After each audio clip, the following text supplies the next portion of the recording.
Welcome to the Xeno Podcast, where we try to make sense of the strange. Today, we have our friend and fellow English major, Scott Muhlestein. Did I say that right? That's right. Scott Muhlestein. It's a pretty complicated spelling. It's a hard name. Yeah, just before we started recording, we were talking about whether or not you should have a pen name. Right. It's a good question. Yeah. What are like the best pen names of history? Of history? I don't know. We were just learning in one of my classes about George Eliot. That was a pretty good pen name because she was actually a woman. Ooh. And I Could mean, have fooled me. I mean, if she didn't have a pen name, maybe nobody would have even accepted her. So it's a good thing to think about. Yeah. Interesting. Lemony Snicket. Is that a name? Yeah. Well, it's not his actual name. I Nobody hope knows not. who he is. Is that what it is? Like no one knows who he is? For the series of unfortunate events. I mean, I always saw it nobody and knows. I guess that makes sense. Sounds like a candy, I think. Yeah. Yeah. I think that's why Lemony he Snickets. Like a gross Lemony candy. Snickets. What? Yeah, like want some lemony snickets? Might be an unfortunate Yes. event. It has too many consonants. Just snickets. You know? Snickets. And lemony. Snickety. Lemony is kind of a softer sound, but then Yeah. snicket just comes through like Snicket cricket. it's like Snickers. Like a lemon bar. Snickers That's what is it makes me think of. Fine. Yeah. Yeah. There's Snickers something is about good. lemony and then snicket together. Lemony Snickers. That's why he picked it. It's an Yeah. anomaly. Hmm. Yeah. True. Mark Twain. Yep. What It's is good Twain? theory. Like rope? It's like It's- some yeah. nautical thing, right?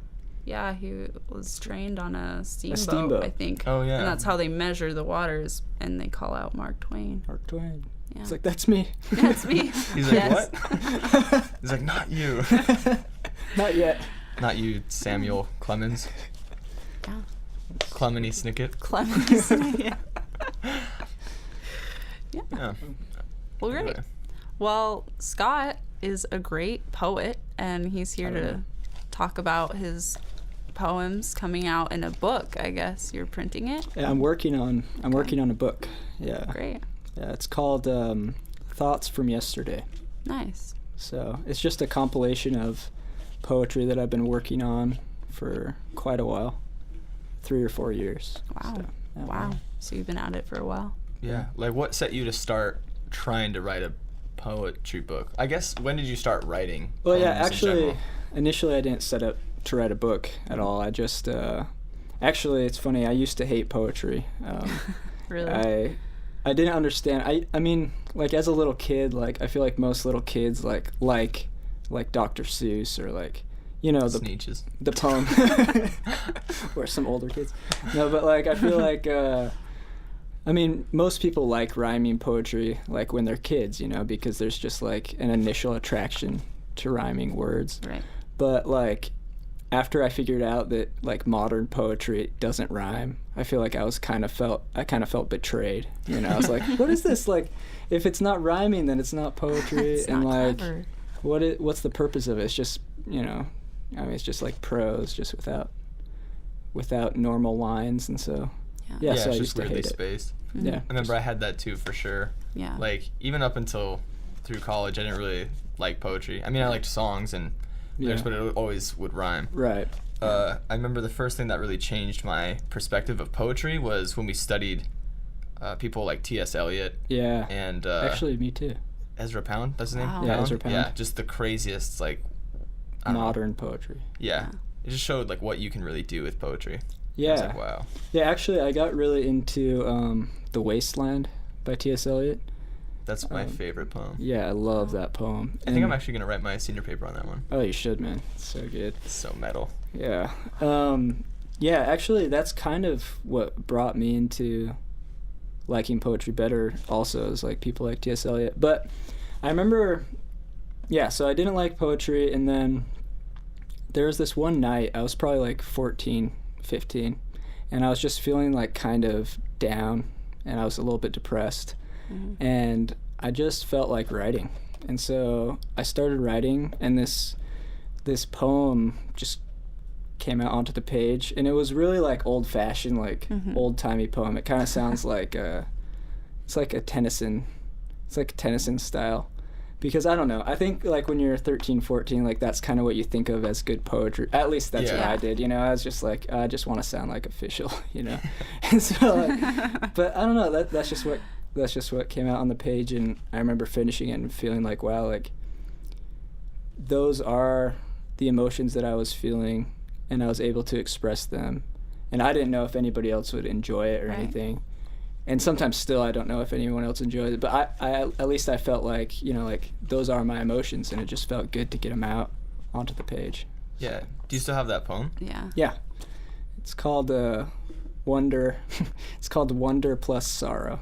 But would you ever like put it in your book, or is it just not your style anymore? I would have to edit it pretty thoroughly. Mm-hmm. Yeah. It's just like a nice memorabilia. Yeah. You just have like it all came from this. Yeah. Just That's like so nice. early stuff, but Did you show it to anybody? yeah, I think I showed it to like my parents, you know, and my parents were like, this is interesting. Like I think I grew up in Utah, and so I always kind of grew up with this feeling that like I didn't know if creative things were really valued. Like, and especially I think Utah culture really values like usefulness and like taking care of your family economically. Yeah. Anyway, There's a certain amount of Monetarily. Yeah. kind of utilitarianism, you know. So I don't know. So I always kind of felt a little bit like, this is like the direction I like to go. Like I like creative things, I like art, but I didn't know if it was something that other people would like. So.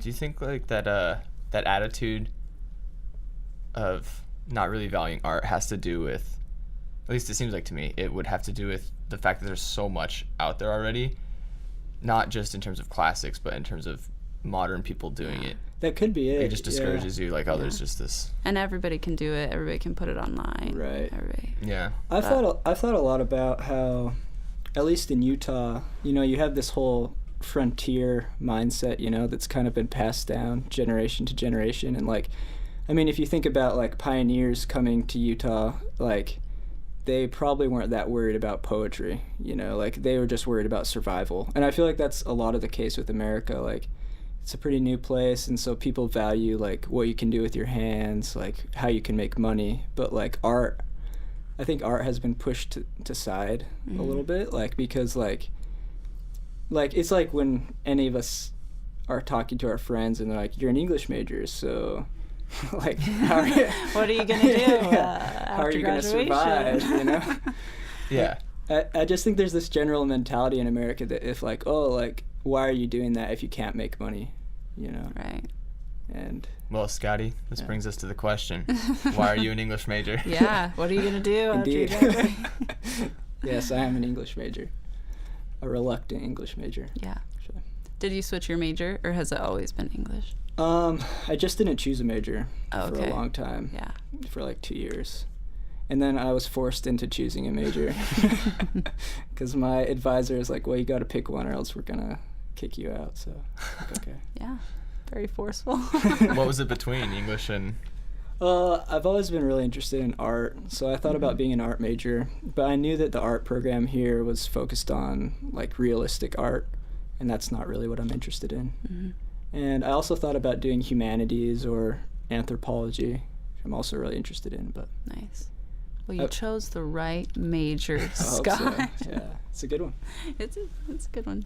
So It's definitely not for everybody. That's a little disclaimer. That's for sure. yeah, It's a lot of not reading. for the a lot of writing. faint-hearted. If you don't like reading, don't do it. Or writing Yeah, research papers. Exactly. In particular. I just died last night with a research paper. I have yet to write a pretty solid research paper. Solid The isn't like stress is real. a block of text. Not so much like really killer. Like a good Yeah. one. Yet to write a full one, huh? Yeah. It'd be rough. But it's interesting. Yeah. No, it's good skills. I think the best thing so far about being an English major, I think, is like just being exposed to a lot of old literature, because I think I've always had a curiosity of like trying to get into older classic literature, but it's hard on your own, you know, like if you don't have somebody to guide you through it, to like say like, this is why this is important, this is why this makes sense. And I've found that's really helpful with the professors. So Yeah. That's interesting because I feel like your style is so modern. Yeah. How do you take inspiration from a classic or like an older poem? Yeah, I feel like a lot of my inspiration lately has come from the Romantic poets. Really? Yeah. I took a class last semester from Dr. Hahn on campus, and it was English Romantic literature. And I had never really read any Romantic poetry before, but like once I started understanding like the theory behind their poetry and like how they composed it, I felt like, man, like this is me, you know, like this is, I guess that's kind of, because like obviously I don't know if I can measure up to the Romantics ever, but like this is like what I feel like motivates my poetry, you know, and like I can understand what these guys are saying. And like I never understood like Edgar Allan Poe's method of like carefully constructing poetry and like watching every little syllable, because like the Romantics are more focused on spontaneous feelings, and that's what I like. Interesting. So, I mean, I guess like you're always gonna be taking inspiration from other things. Like Picasso said something to the effect of like good artists imitate, great artists steal. Yeah. That's right. And then Banksy took that quote and he spray painted over it and he was like Banksy, like he like wrote his name. It's a genius move. I know, it's so smart. That guy's cool, or group, whatever it is. Whatever he is or she is. Whatever the entity of Banksy is. Yeah. If you're listening. Hopefully, that would be great. Get some viewers, some listeners. So who's somebody that inspires you, like in general? Doesn't have to be romantic. Like a poet? Yeah, sure, or anybody, anything. I don't know. I really, for a long time, I was really inspired by Emerson, actually. I really liked Emerson. But lately, I've started to, like I said, I really like Wordsworth, the Romantic poet. He's great. And I like his ideas about nature. I've been thinking a lot about nature and how it impacts our lives, how I was thinking a lot last semester about, you know, if you live in a city and like all you see is man-made objects, then that's what you interpret as reality. You know, you say like, okay, I'm always seeing skyscrapers, I'm always seeing chairs, I'm always seeing all these things. And like when you're looking at that, you're like, this is what the world is, you know, but that's not completely true, really. And like when you go out into nature, you see, oh, this is what the world is, you know. And I think the danger in interpreting man-made objects as reality is that people are imperfect, you know, and so the things that we create are imperfect. And so when we're looking at reality that way, we're saying reality sucks, you know. Reality is this mechanical thing that is disappointing, you know. But I think when you look at nature, I believe God made nature, you know, God created nature. And so I think there's a lot that we can learn from viewing nature and realizing that that is a big part of reality, and it's a lot closer to the ideal than man-made creations. So that's what's been inspiring my poetry lately. How do you think like the Emersonian versus the Wordsworthian view of nature is different? Because I have only read Emerson and his ideas on nature. Yeah. I haven't read any Wordsworth. Yeah, the funny thing is I think Emerson stole a lot of ideas from Wordsworth, getting back to this, you know, true artist steal. I mean, like, I first read Emerson, you know, and Emerson is all about originality, which is the ironic thing. He's like, you know, don't listen to your forebears, you know, like, listen to the soul, you know. But then I started reading Wordsworth, and I'm like, what the heck, like, Emerson, like, you stole this straight from Wordsworth, you know, like, Wordsworth. And then I was taking this Renaissance class this semester, and Wordsworth stole it from this other guy named Brown. He wrote this book called Religio Medici, I think. And I was reading that, and I was like, this is just the Romantics, you know, in the Renaissance. And so, I mean, I think good ideas, find expression in like all times, but so like when you ask like how are they different, like I think Emerson, he voices it differently, but he's saying kind of the same thing. And Emerson really does it through prose, and Wordsworth does it through poetry, which I appreciate. So It's like archetypal criticism basically. Sure. Is like where that comes from, that idea. Mm-hmm. It's like, be original, but if you want to have a good story, you're going to have to rely on these You're other you're gonna things. have to not be original. There's just deep-rooted things, Yeah. that we like to hear. come out in different forms. And humans are always going to respond to the same things, probably. Yeah.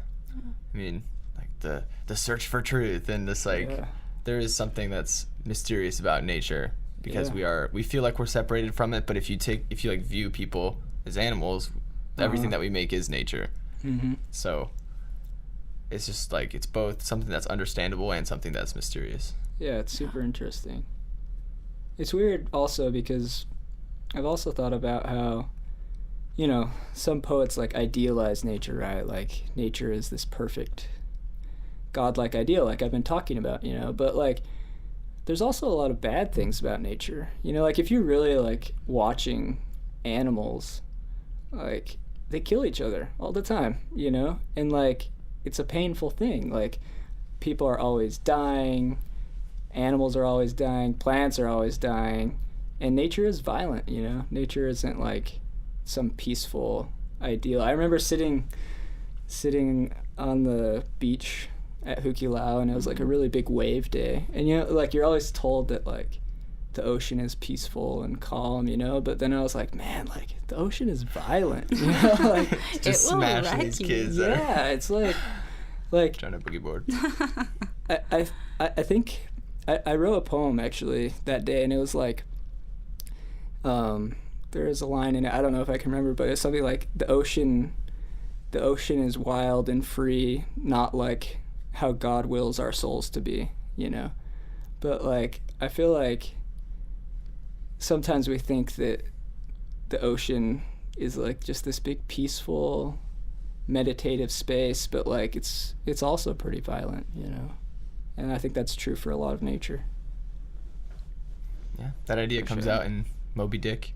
And Sure, that we've been reading in class. yeah. Everything just ties into each other. It's archetypal criticism is. We should talk about that more because I'm behind, but Let's catch up. Gotta get caught up. should we read it during the podcast? It's got some good passages. Yeah, no. No, I'm enjoying it. Yeah, it makes sense why it's so famous. Yeah. I'm just like, wow, this prose. Whoa. It's heavy. Yeah. I really do think it's funny. I don't know if Brother Allred agreed today, but I think it is funny. Yeah. It's a funny book. But life is funny. I Well- honestly forget what we were talking about. We were just like in this groove. The nature groove. Oh, right. It was about Well- nature. Yeah. Yeah. Oh, yeah. So, like, why did bad things happen? Oh, yeah. That's what I was thinking about. So, Mhm. just like the essential question of life. Why did bad things happen?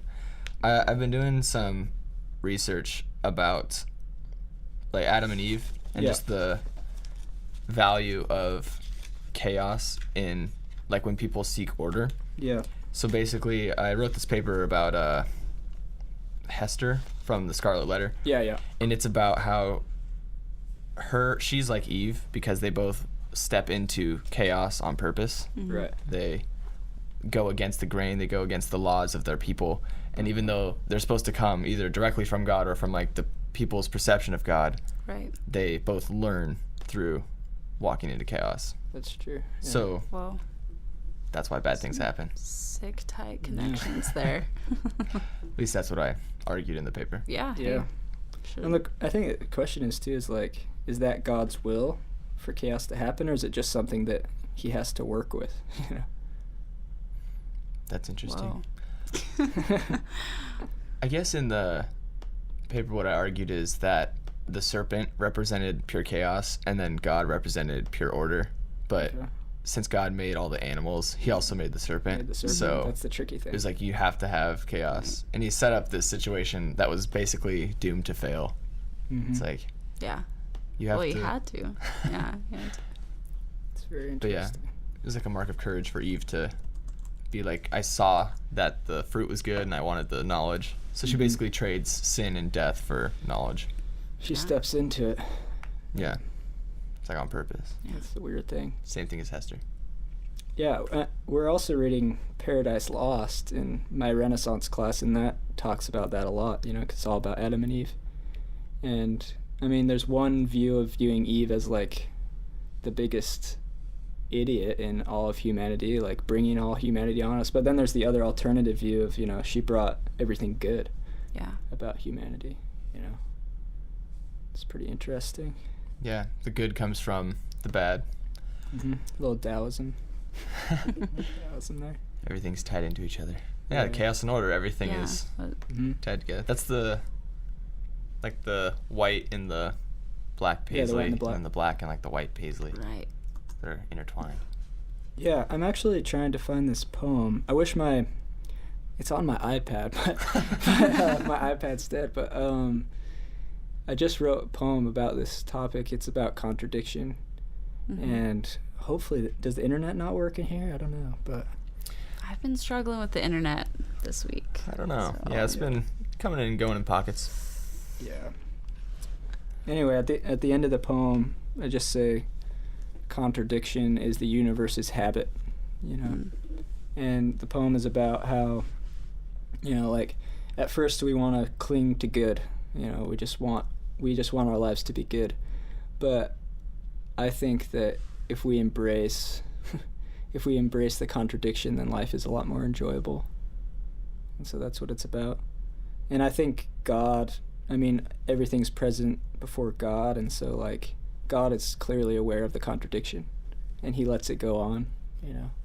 And so I think it's interesting to think of all the bad things in the world are allowed to go on because of God, and, like, what does that make of God's character, you know? Like, he must value what the bad can teach us enough to let it go on, you know. And I don't know if I could get myself to that point, you know.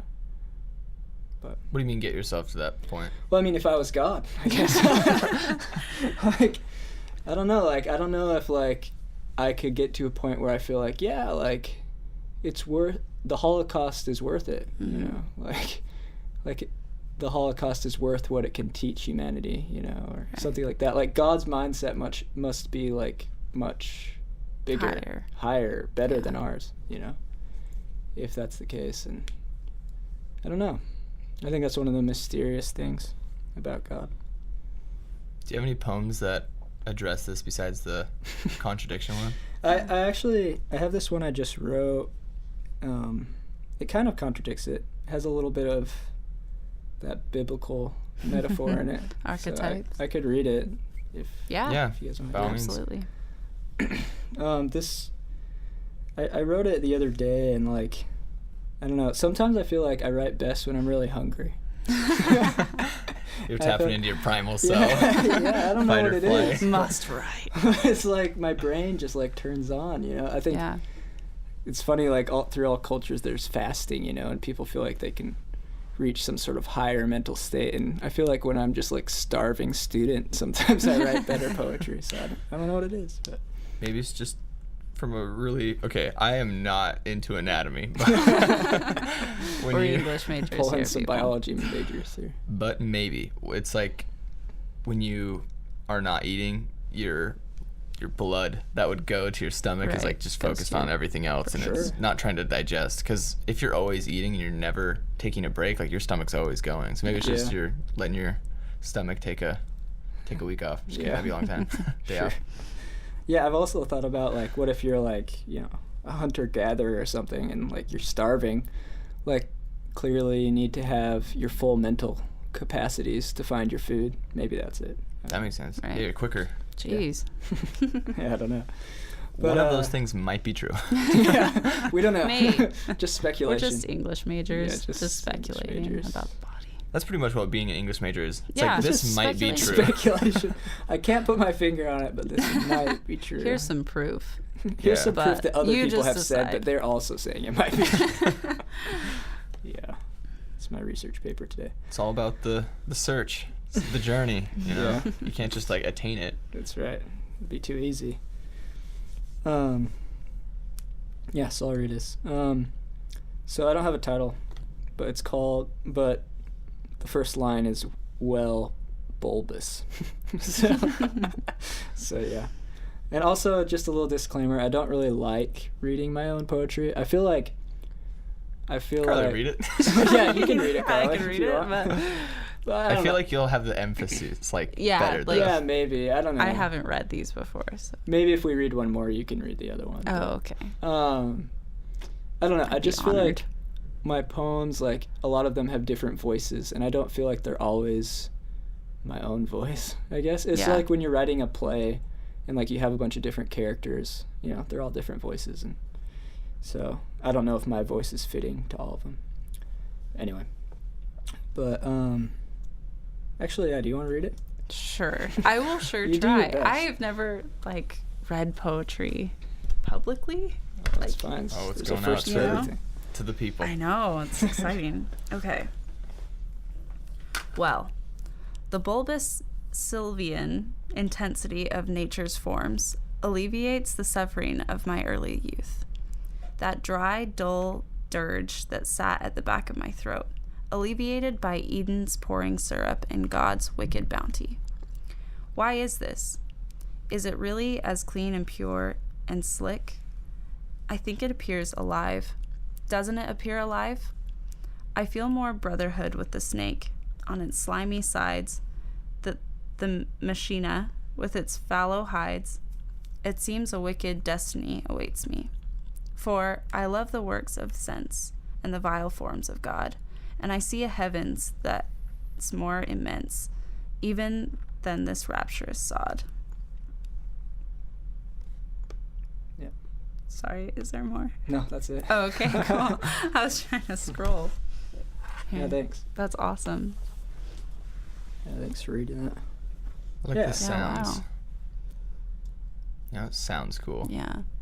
Thanks. When you write, do you try to pay attention to the sound, or are you just trying to get your ideas? Yeah, I definitely pay attention to the sound. Mhm.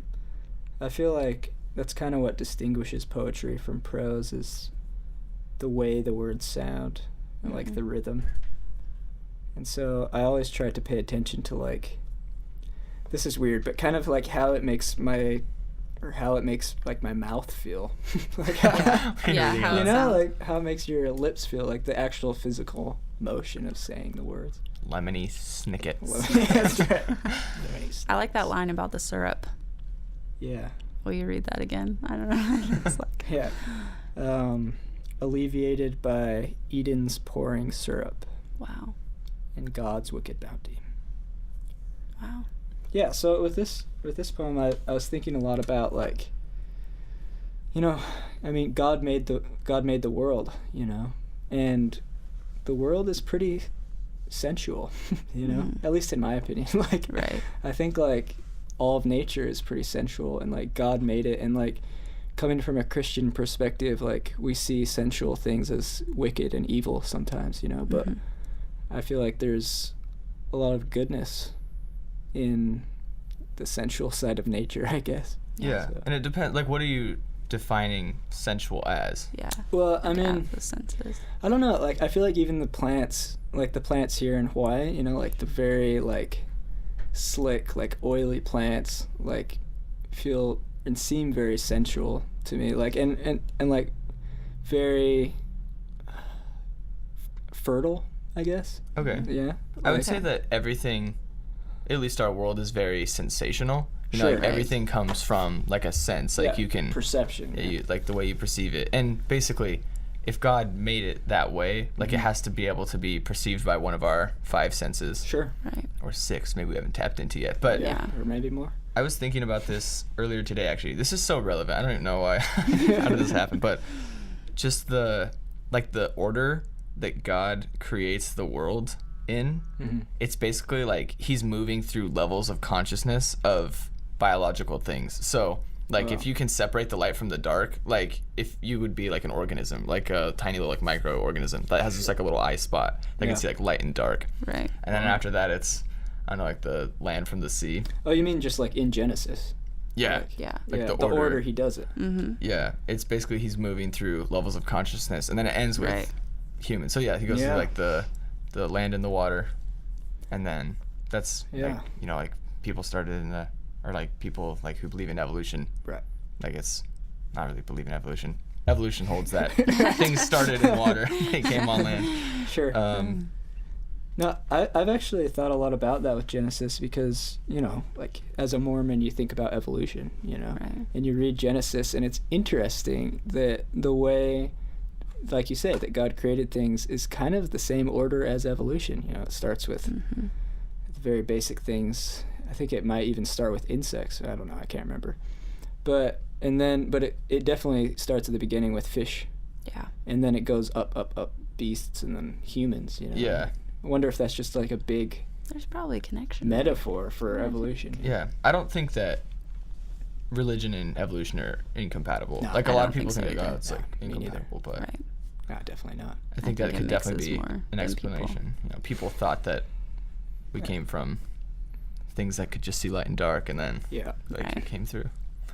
Yeah, and I think it's kind of like just like saying I don't think religion and reality are incompatible. I mean, like, Yeah. yeah, I mean, we can see evolution happening, you know. Yeah. And even after that, we were just regular people, you know. We were some early primate type thing, but Sure. then something happened. Like we ate an apple, and then we Right. just like changed, We you know. are. Now Yeah, I we don't know. We how that became happened. Now we know self-conscious, everything. you know. Yeah. Yeah. I Because don't know they about it, yeah. they realize that they're naked. So at some point, That's a level of new consciousness. yeah, it's like they It's a move big up. consciousness leap. Oh, I'm naked. Yeah. Oh, Yeah. man. Yeah. Yeah. Some old wisdom packed into those short verses. Wow. Didn't know I was getting myself Deep into the into theology today. today. I know, that's awesome though. Do you have any more poems you want to share with us? Maybe Yeah. from your book? Sure, yeah. You guys read some of these. Yeah. Loved all of them. I could read this one, the blacktop one. Blacktop. Down. This one's a lot different than that one I just read. It's very much about society and government and the state of our world. And so it's not about nature. This was before I got into the romantics. So That's okay. it's more, maybe even more T.S. Eliot-esque. It was when you were in the world and your whole perception was man-made perception. Yeah, that's right. What are these machines? I was confused. No, yeah, this poem is interesting because when I wrote it, I feel like it's one of those where it just all flowed out, you know. And I remember after I wrote it, I was like, oh, I don't like this poem at all. This Really? sucks. And I actually remember talking on the phone with my mom and being like, I just wrote this poem and like, I don't like it. It's just really terrible. I remember I thought about like just deleting it, and but I didn't. And it's weird to me because I feel like writing it, I tapped into some weird awareness I had of like what was going on around me, like in the news and stuff. And it was weird this past election. I was thinking about Donald Trump, like we're all thinking about, and thinking about Hillary Clinton. And I feel like some lines from this are applicable to that election, which is weird. I don't know what that means, but When did you write this? I wrote this, I think 2014. Oh, okay. Oh, wow. So, Yeah. yeah, quite a while ago. But yeah, I'll read it. And just a little clarification. I use this symbol in this poem of tabletop sinks, and it refers to parenthood. So, Okay. and specifically motherhood, and that might sound a little bit sexist maybe to associate motherhood with tabletop sinks, but I mean it in the best way, I guess. So, All good intentions. anyways, yep, blacktop. The world is a dark blacktop street with a store and poison concrete sun, sand and cactus gardens with sign paint that peels off, old hotel on the corner. Nobody listens for the sound it makes. Who would listen for the sound it makes? Like the call of a jackal or a wolf howling at the peeling moon. The moon peels like the sun. The sun peels the paint and nobody knows where and how tabletop sinks play the part of defining moralists at play with the progress of the nation. And it's people who do not care anymore whether murderers or plagiarists seek the position of defining office. And those offices in shambles due to lack of integrity stirred by the pot of jealousy, want, need, and greed, which calls itself progress. But we know that progress comes from tabletop sinks. We know that progress comes from the home of those minds wandering in the dark of the back alley street, in the bag of the leg raised to ward off the predators of justice, to ward off all that is good. What is good if not tabletop sinks? Who is good now anyway? Who's to say if the sun comes up when it has never fallen down?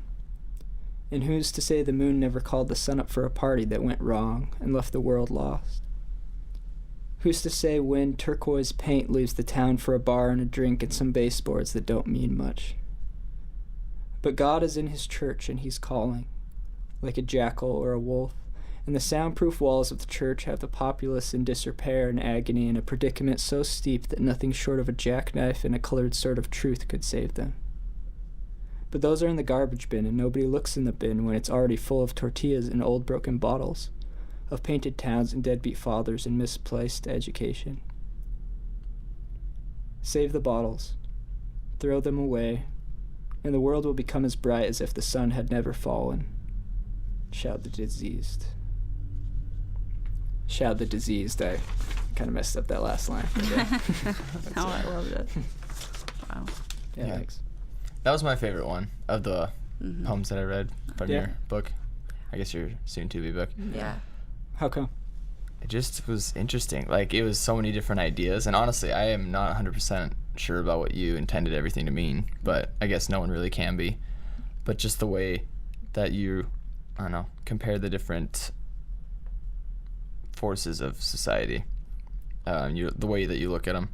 It's and with the tabletop sinks, I didn't relate it to parenthood, but I just thought it was something that amongst all these like big forces, you have just like this little thing, you know. Yeah, it's a just simple thing. Yeah, simple. Thought that was a good juxtaposition. Yeah. Yeah. Yeah. Yeah, and I really do think that simple things are what maintain our civilization, you know. It's what keeps our civilization in check, you know. Good people and good families, you know. Mm-hmm. Yeah. Good old values. Yeah. Good old values, I Family guess. values. No, that's awesome. What's up with the last line? Shout the diseased. Yeah. I think for me it's like it's an acknowledgement of my own ignorance, you know. I mean the poem is kind of in my voice, and I'm saying this is the way that society could be fixed, you know, but it's coming from a diseased person, you know. It's coming from somebody that's also in society and is also not free from society's sickness, you know. So I'm not completely trustworthy, I guess. Yeah. No one's above it. Everybody's in it. Yeah. Do you think that's why we can't fix it? Because we're all inside of it? Yeah, I mean, that's probably a big part of it. Yeah. I think that's why it's important to go to nature. Is that a big theme in your collection of poems? Or do you even have a theme, or it's just pure Scott? I don't know. I think if there is a theme, it is thoughts from yesterday, you know, thoughts from my past 4 years, you know, what's been on my mind. I don't know if that's a good enough theme. Yeah, absolutely. It's your theme. Yeah. Yeah. Well, talking about these ideas has been really interesting. I'd like to talk a little bit more about the actual process of you writing. Yeah. Sure. Because I feel like a lot of people, I mean, how long have you been writing in general? So since you were 13, so... I think it's probably 15. I don't know. It's like... 2011 probably. 2011. So that's what? Wow, yeah. 6 years ago. It's a lot of time. Yeah. So where do you draw inspiration from, just besides, you know, thoughts of yesterday, just stuff you think about walking around town? Yeah, honestly. Bobbing downtown. Just I don't know. I think it depends on when I'm talking about, because different times, periods in my life, I feel like I draw inspiration from different things, I guess. Lately, I feel like I've drawn a lot of inspiration from things I've read, you know, other ideas. But a while ago, I tried to. My main purpose in my poetry was to kind of excavate my mind and like excavate my subconscious. And so that was my purpose and my inspiration for a long time. So it was a lot of like inward focus, you know. And then, I mean, before that and during that time, I was also influenced like with this last poem by, you know, current events and like the news and the things that swirl around us, you know, all the time. And so, yeah, I think it depends on the time period. Mm-hmm. Do you try to write every day? Is it more like trying to get everything down? Or are you just like, oh, this is a gold nugget, you know, of an idea? I think especially with poetry, it's important to not force yourself into poetry. I think with novel writing and stuff like that, and like obviously research papers, you gotta force yourself to the grindstone, you know. But I think there's something about poetry that like really good poetry really does come from inspiration, and when your thoughts are all kind of like when they all congeal into something and you just feel like you need to put it down. At least for me, that's how it is. You know, like I don't feel like I write very good poetry when I sit down and say, okay, I'm going to write a poetry about racism and this is how it's going to go, you know. But if maybe I'd been thinking about racism during the week and like after a long time of thinking about it, I sit down and I feel like writing about it, then I will. You just watch Zootopia? That really would get me going. Yeah. I like Zootopia, actually. It's a good movie. Okay. That's cool. So when you get discouraged with writing, you just stop. You just like discouraged. You get disturbed. I mean, I get discouraged. Yeah. Like any advice for people out there just trying to put together their own collection of poems? Yeah, I think for a long time I was really worried that like I think once I started writing poetry, I got worried that I would just lose it, you know? Like I would just lose the desire to write and lose any ability that I do have. And I'm kind of paranoid about those kinds of things. I'm like always kind of worried that like my life is going to change, I guess. And so like, well, spoiler alert, it is. yeah, it's a bummer, huh? But yeah, so in the past, I've been worried that like I would lose my ability to write, and like sometimes I would get discouraged, like, oh, like I have no inspiration.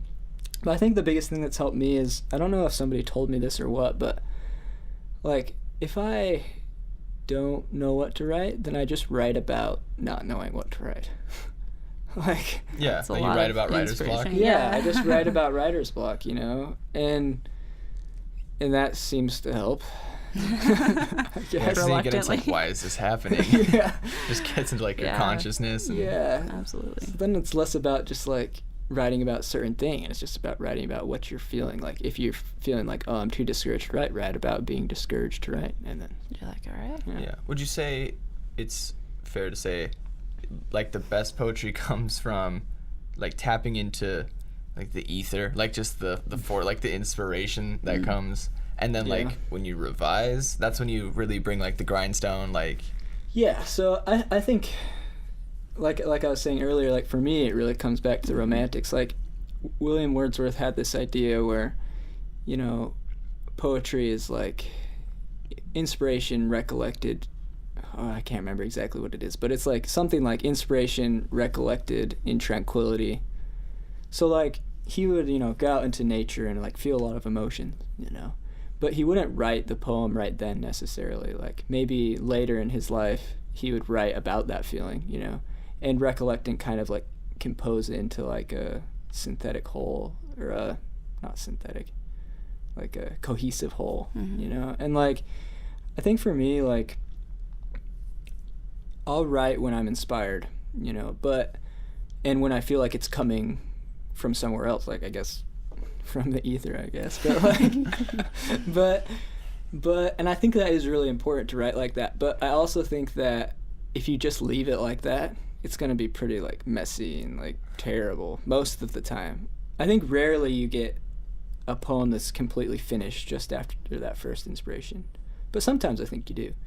Like this one, Blacktop, was pretty close, but I think there's a lot of value in going back after that initial burst of inspiration and like trimming it, manicuring it, you know, just making it flow better, fixing the rhythm, fixing the specific words. Like that poem I just read you guys today about nature and sensual things. Like, I couldn't think of a word in there when I first wrote it, and so I just put a placeholder word in there, you know. But I knew what I wanted to convey, but I just couldn't think of the word for it. And so I think there's a lot of value in, like, after the initial inspiration, manicuring it into something that's more beautiful and flows better.